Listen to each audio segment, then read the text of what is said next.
Hey, what's up YouTube? This is Whiskey Hotel. Today I have a little bit of a reply video.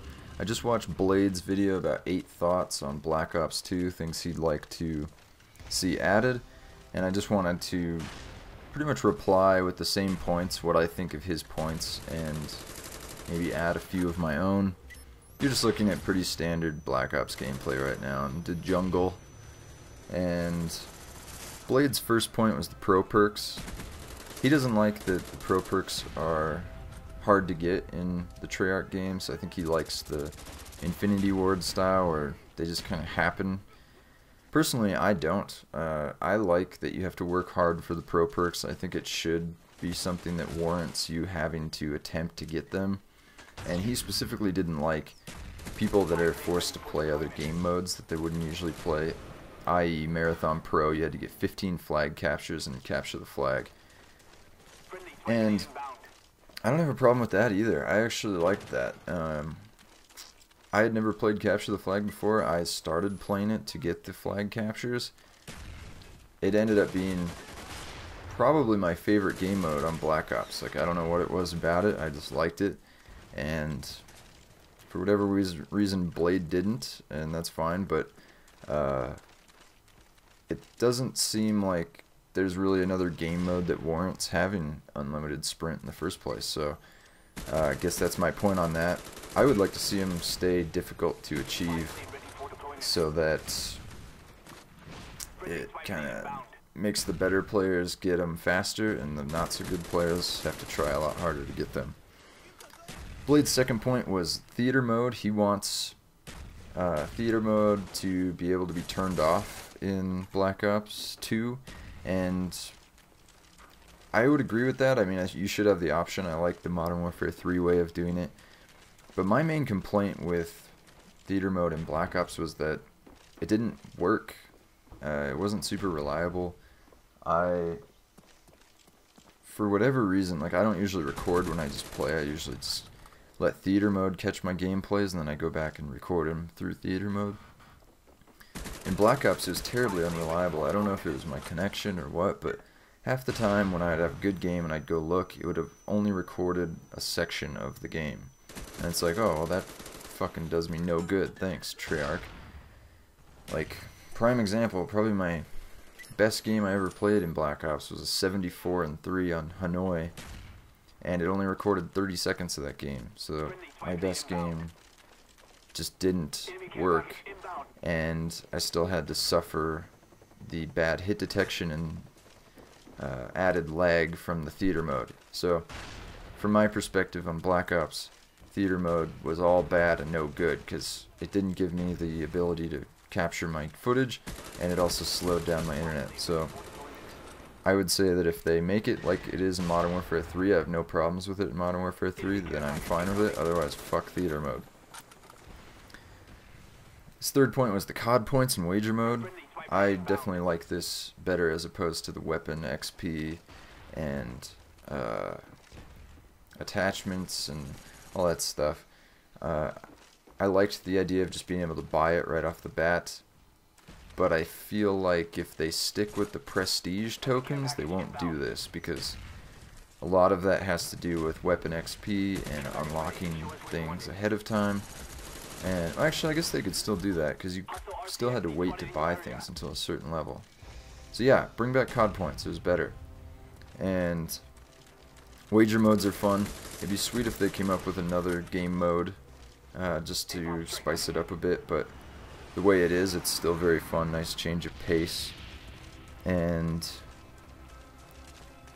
Blade had an issue with how the PS3 was. The PS3 version was.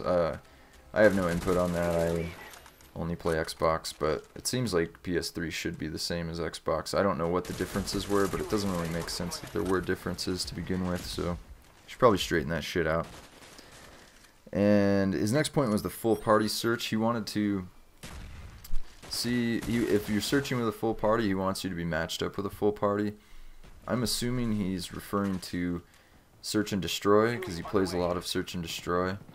Otherwise, in most of the game modes, you can just play Mercenary, which doesn't allow parties, but I guess if you were wanting to play headquarters or capture the flag or search and destroy, it would kind of make sense for you to be matched up with a party. If you're playing with a party,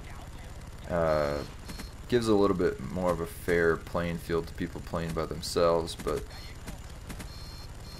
you know, whenever I end up in a game like that, I just quit. I already know I'm gonna lose anyway, so might as well not let my stats suffer. Not that I really care. But his next point was sound. That's another thing I don't really have a lot of input on. I don't play with a headset most of the time. I usually prefer to play listening to music or a podcast. But I definitely think that the rocket launch was annoying. I don't like that. I like that Treyarch did like interactive ones. Like there was those ice bridges that you could break and doors that you could open, and that was kind of interesting. But I don't like that they put a fucking dom point underneath a rocket that just kills you instantly. That seems like a really stupid idea. And I could also see where if you were playing with a headset, that would really piss you off, especially in Search and Destroy, which Blade noted. And his final point was he wants a kill streak counter, much to the same as like COD 4 and World at War had. If you got a 5 kill streak, it would show it at the top of the screen. I don't know if I necessarily want it to be the same as that. I mean, it's not a bad idea for there to be a counter on your screen, because right now there kind of is, like with your kill streak counter and your point streak, I guess is more appropriate. But if there was just like an actual number to tell you where you're at, that'd be kind of nice. And a different viewpoint on that, it's kind of nice from someone that makes YouTube videos, because your viewer then has an additional way of keeping track how many kills you're on, which is kind of neat, because sometimes you get tied up in the commentary and you stop watching the gameplay. If that little annotation came up and you're just like, oh shit, he's on a 15 kill streak, that'd be kind of nice. But personally, I don't really care either way if a number pops up on the screen. I think that's more Blade's nostalgia speaking. Get noob tube, bitch. And those were all Blade's points. Here's a few of my own. I like the new game modes in Modern Warfare 3. Team Defender, I don't really give a shit if it comes back. I don't like that too much. But Kill Confirmed is probably my new favorite game type. Definitely want to see that in the new Call of Duty. Also, things from Modern Warfare 3 I want to see come back. The improved mini-map I like a lot. The kill streak indicator and little, like, they look like Tic Tacs in the bottom right of your screen. I like that. Shows you where you're at.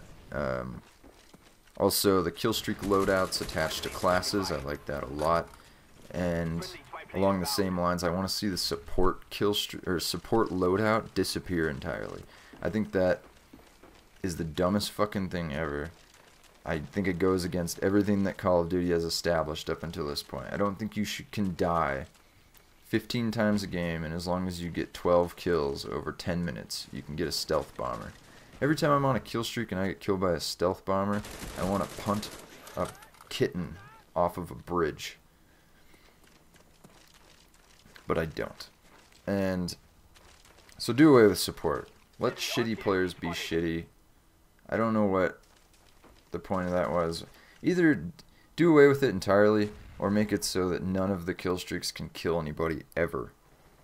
And get rid of the... Keep the, like, walkie-talkie the same. Don't convert to the Modern Warfare 3 banana phone. I want to call my kill streaks, like, instantly. I don't want to have my hands full. But anyway, that's what I think about Blade's videos and thoughts of my own. Later, dudes.